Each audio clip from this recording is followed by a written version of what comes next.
If you get headaches almost every day, the most frustrating part is not knowing what's setting them off. And the sneaky truth is that the trigger is often something normal you don't even notice anymore. In this video, I'll walk you through common daily headache causes people miss, and how to spot patterns without guessing. We'll focus on everyday triggers like hydration, sleep timing, caffeine swings, neck tension, and even lighting. I'll also cover a few medical red flags, because daily headaches deserve careful attention. The goal is simple. By the end, you should be able to pick 2 or 3 likely triggers to track for a week. Not to self-diagnose, but to collect useful clues you can act on with a professional if needed. And if you've been told it's just stress, you're not alone. Stress matters, but it's rarely the whole story. Let's start with how daily headaches usually happen. Through stacks of small triggers, not one big cause. Moving to slide 2.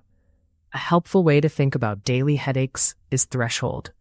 Your brain has a limit for irritation. Sleep loss, dehydration, muscle tension, bright lights, skipped meals, and hormonal shifts all push you closer to that line. One factor might not be enough, but 2 or 3 at once can tip you over. That's why headaches can feel random even when they're not. For example, you might tolerate coffee most days, but add a short night of sleep and a late lunch, and the same coffee now comes with a headache. Or you might be fine with screen time until you do it with tight shoulders and dry eyes. This threshold idea also explains why quick fixes can fail. If you only address one trigger, you may still stay above your personal limit. So the practical move is to identify your biggest loaders. Not everything, just the top contributors. Next, let's talk about one of the most missed ones, hydration and electrolytes, not just water. Moving to slide 3. Dehydration is a classic headache trigger, but the part people miss is that it's not only about drinking more water, it's also about fluid balance. If you sweat a lot, drink mostly coffee, or eat very low salt, you can end up low on electrolytes, especially sodium. That can contribute to headaches, fatigue, and that foggy feeling. Another overlooked piece is timing.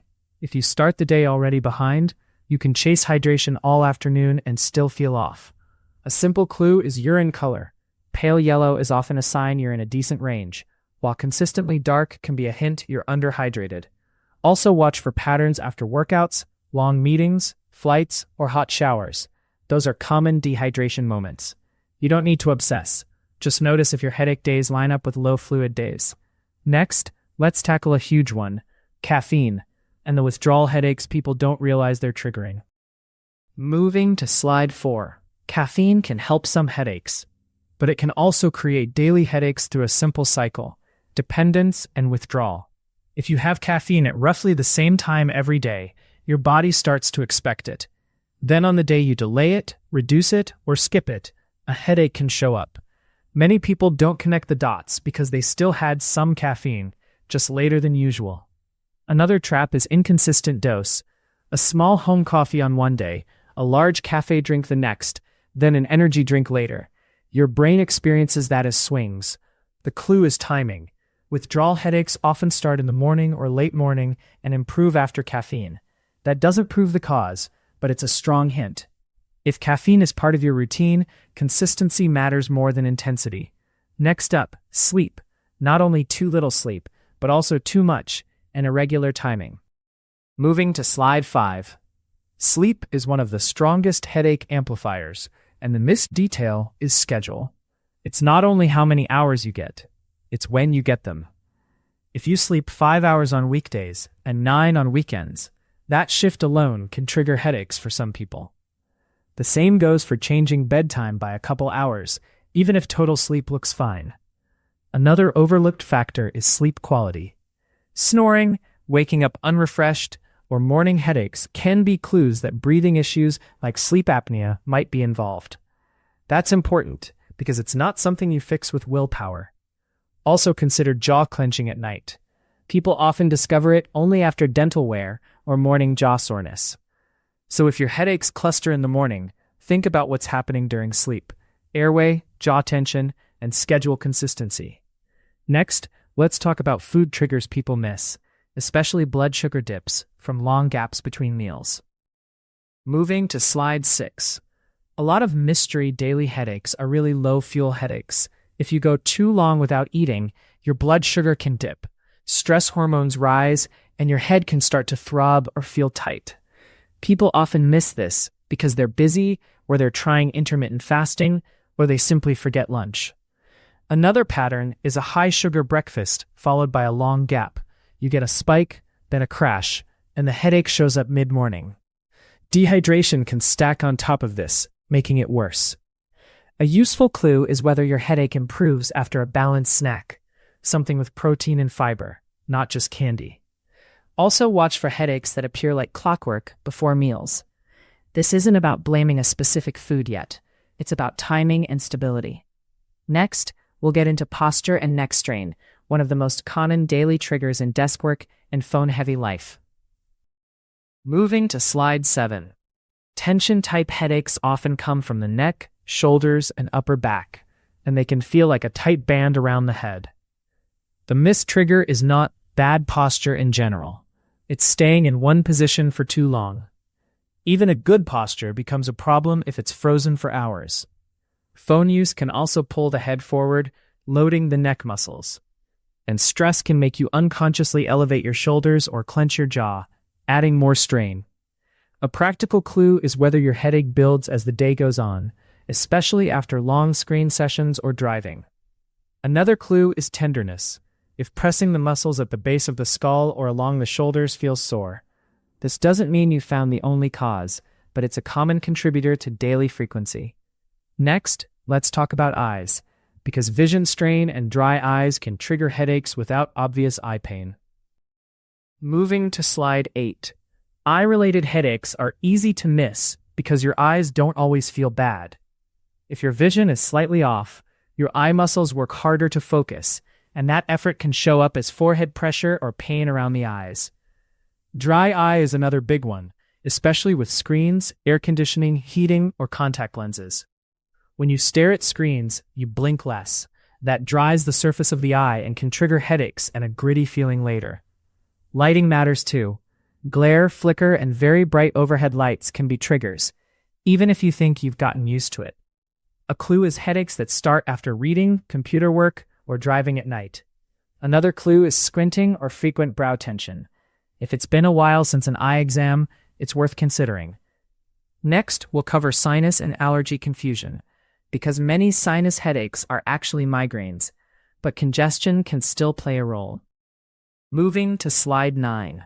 A lot of people label any forehead pressure as a sinus headache, but true sinus-related headache is less common than most think. Migraines often cause facial pressure, watery eyes, and even stuffiness, which can mimic sinus issues. That said, allergies and nasal congestion can still contribute to daily headaches by disrupting sleep, increasing facial pressure, and making you breathe through your mouth. Mouth breathing can dry the throat and worsen snoring, which loops back to sleep quality.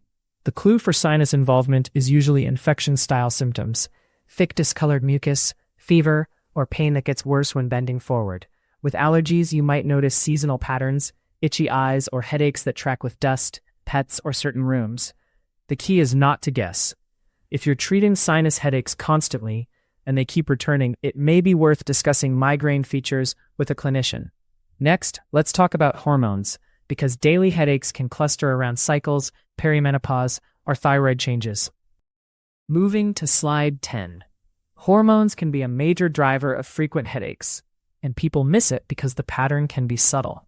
For many, headaches cluster around the menstrual cycle, especially as estrogen shifts. Others notice changes during perimenopause, when hormone levels can fluctuate more unpredictably. Thyroid issues can also influence energy, sleep, and sensitivity to stress, which can indirectly raise headache frequency. Another overlooked piece is hormonal contraception changes. Starting, stopping, or switching can shift headache patterns. The clue here is timing. If headaches reliably worsen in the same phase of your cycle, that's valuable information to bring to a healthcare professional. It's also worth noting that hormones often interact with other triggers.